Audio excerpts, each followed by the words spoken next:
पहाड़ियों और हरे भरे खेतों के बीच बसे एक शांत भारतीय गांव में रामू नाम का एक हलवाई रहता था। रामू अपने पाक कौशल, विशेषकर अपनी स्वादिष्ट मिठाइयों के लिए दूर दूर तक प्रसिद्ध था। उनकी दुकान रामू स्वीट्स गांव के मध्य में स्थित थी, एक छोटी धूल भरी दुकान जो कांच के बक्सों में रखी रंग बिरंगी मिठाइयों से सजी हुई थी। हालांकि रामू के खुशमिजाज चेहरे के पीछे लालच से भरा दिल छिपा था। भाग्य बनाने का एक और दिन। ये ग्रामीण मेरी मिठाई का विरोध नहीं कर सकते। रामू, मुझे अपनी 1 दर्जन प्रसिद्ध मिठाइयाँ दो। बिल्कुल मेरे दोस्त, हियर यू गो। वो 10 रुपये होंगे। 10 रुपये? ये सामान्य से अधिक है रामू।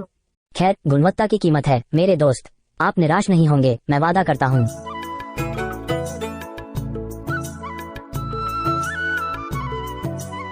मैंने देखा है कि रामू की मिठाइयों का स्वाद हाल ही में पहले जैसा नहीं रहा है। हाँ, उनमें कुछ तो गड़बड़ है। मुझे पता लगाना है कि रामू क्या कर रहा है। यह आटा असामान्य दिखता है और तेल, इसका उपयोग पहले भी किया जा चुका है। मुझे ये पता था। रामू कन्नी काट रहा है। इसका स्वाद बिल्कुल भी अच्छा नहीं है। सच्चाई को उजागर करने के लिए दृढ़ संकल्पित मीरा ने जांच करने का फैसला किया।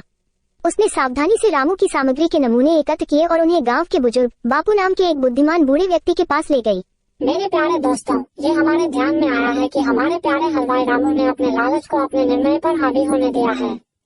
लालच? क्या चल रहा है? उसने अधिक पैसा कमाने के लिए अपनी मिठाइयों की गुणवत्ता से समझौता किया है। ये हमारे गांव का तरीका नहीं है, जहां विश्वास और ईमानदारी को बाकी सबसे ऊपर महत्व दिया जाता है। मुझे विश्वास नहीं हो रहा कि रामू हमारे साथ ऐसा करेगा। रामू के धोखे के बारे में जानकर गांव वाले हैरान और निराश हो गए। उन्होंने एक समुदाय के रूप में उसका सामना करने और स्पष्टीकरण मांगने का फैसला किया। मैं इसे स्वीकार करता हूँ। मैंने लालच को अपने ऊपर हावी होने दिया। मुझे बहुत खेद है हर कोई।